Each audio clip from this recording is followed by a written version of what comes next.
땅! 안녕하세요, 성광용입니다. 안녕하세요, 이정아입니다. 요즘에 또 큰일이 하나, 큰 이슈가 하나 발표됐죠. 그 국토부 장관, 예, 그쵸. 전세 대출을 한번 임대인분들께 해주겠다. 라는 발언이 나왔어요, 이번에. 어르신들 같은 경우는 집은 많아.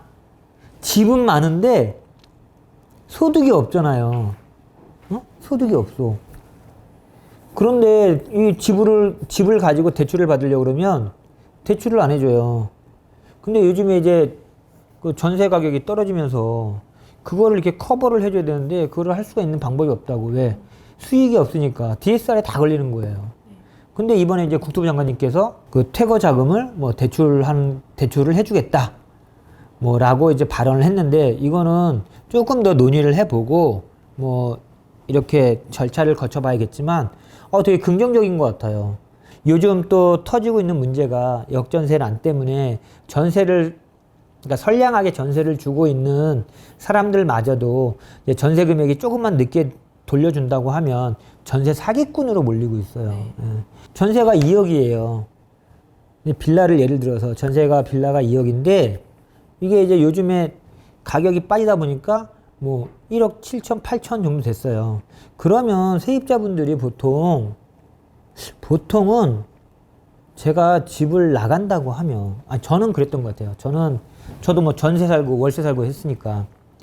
그럼 내가 나가려고 그러면 주인분한테 먼저 말씀을 드려요. 저 이렇게 나가야 될 것 같은데, 어떻게 하면 좋겠냐? 그러면 주인분이, 그러시면 그 집을 내놓으시고 나가셔도 된다. 아니면 또 이제 만약에 이 전세 가격이 좀 높았다 그러면 임대인께서 내가 어떻게든 뭐 좀 돈을 구해 볼 테니 나가셔도 된다. 라든가 서로 임대인과 임차인 간의 협의가 있었거든요. 근데 요즘에는 임차인분들이 이게 어깨가 완전히 쫙 올라가 있어요. 올라가 있어서 임대인분들한테 통보식이에요. 저 집 나갈게요. 그러면 임대인분은 지금 당장 그런 뭐 몇 천만 원이나 되는 돈을 가지고 있는 건 아니잖아요. 그러면 이게 좀 우리 먼저 집을 내놔서 계약이 된 다음에 진행을 하시면 어떨까요? 라고 얘기하면 세입자분들이 뭐라고 하냐면 저 벌써 계약했어요. 그 날짜에 돈 주셔야 돼요.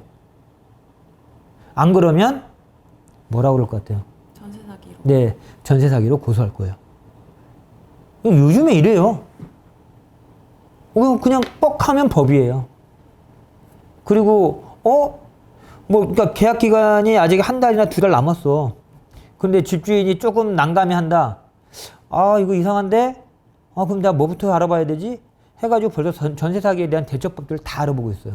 대부분의 전세를 주고 있고 월세를 주고 있는 분들이 다 사기꾼들이 아니세요. 진짜 사기꾼들은 정말 일부의 사람들이지, 이제 선량한 임대사업자들은, 왜냐면 다 나라에 세금 내고 하거든요. 또 한 경우는 그 집에 살고 싶어요. 네. 세입자가. 그런데 시세가 떨어진 건 알아. 그러니까 임대인한테 제가 2억에 계약을 했는데 지금 알아봤더니 시세가 1억 6천이다. 그럼 4천만 원 돌려주세요. 그럼 재계약할게요. 이래요. 아니면 저 나갈게요. 이러거든요. 사실 그러면 임대인 입장에서는 4천만 원이라는 돈이 없어요. 네, 당장 구하기 싫어요. 예. 그러면 이제 임대인 입장에서 저희한테 이제 얘기가 와요. 그러면 4천만 원은 너무 좀 세니 한 뭐 2천이나 3천 정도로 조정을 하고 내가 지금 현금을 들고 있는 건 없으니 그 정도에 대한 은행 이자를 주면 어떻겠냐? 라고 역제안을 하세요. 그러면 그 이제 기존 세입자가 그거를 받아들이시는 분도 계시고 안 된다 그러면 내용 증명 보내요. 왜 돈 못 돌려줘요? 그럼 저 나갈 거예요. 돈 다 주세요, 그때. 그것도 계약 만기 때. 그러면, 뭐 저도 좀 당해봤으니까. 이제 짜증이 많이 나는 거죠. 이제 이런 경우는 이제 어떻게 하냐면, 진짜로 신용대출 받고요. 지인들한테 돈 빌려요. 내줘요.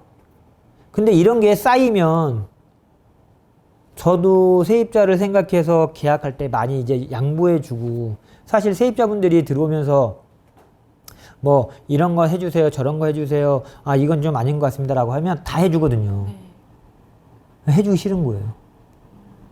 그리고 정말 계약서를 정말 깐깐하게 쓰고 싶은 거예요. 왜 어차피 줄 거 주고 받고 받을 거 받는 사이니까. 그리고 뭐 잘못되면은 법적으로 하면 되니까. 이런 생각을 갖게 되더라고요. 그래서 가면 갈수록 좀 더 이렇게 좀 빡빡한 세상이 되는 거 아닌가 라는 생각을 안 할 수가 없어요.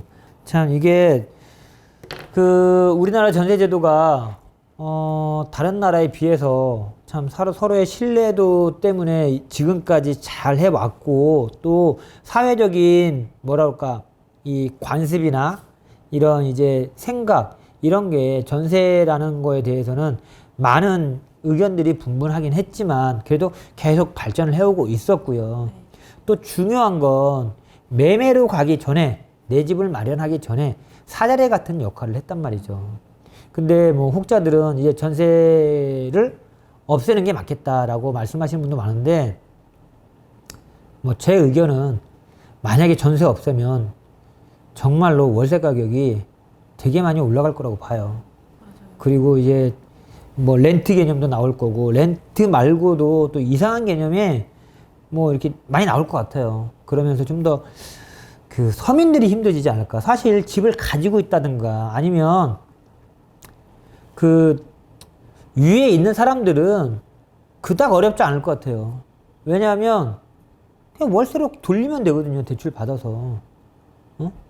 그러면 월세로 돌렸을 때 그 월세가 은행 금리랑 비슷하겠냐고요? 절대 그러지 않죠. 저 같아도 은행 금리에 따블은 받을 거예요. 그래야지 나도 돈 받아서 그거 뭐 고치고 이럴 거 아니에요. 그러니까 전세제도가 없어진다? 이거는 결코 좋은 건 아닐 것 같다. 오늘은 국토부 장관님께서 말씀하신 상황에 대해서 한번 논의를 해봤어요. 선량한 임대인들까지 다 전세 사기꾼으로 몰리는 이 상황이 참 진짜 답답해요. 그리고 임차인 분들도 물론 조금 그냥 법적인 이런 걸 다 안다고 하지만 조금 더 대화로 모든 걸 좀 풀어갔으면 좋겠어요. 좀 서로 협의해서 얘기하고 하면 좋은 결과를 도출할 수 있을 것 같은데, 뭐 본인 주장이 옳다고 그냥 그 주장만 쭉 밀고 가지 마시고 얘기 좀 더 협의하면 얼마나 좋겠어요. 그죠? 오늘은 참 얘기할 때마다, 전세에 대해서 얘기할 때마다 참 답답함을 금치 못할 것 같습니다. 오늘의 정보가 도움이 되셨다면 구독과 좋아요, 알림 설정과 댓글까지 땅!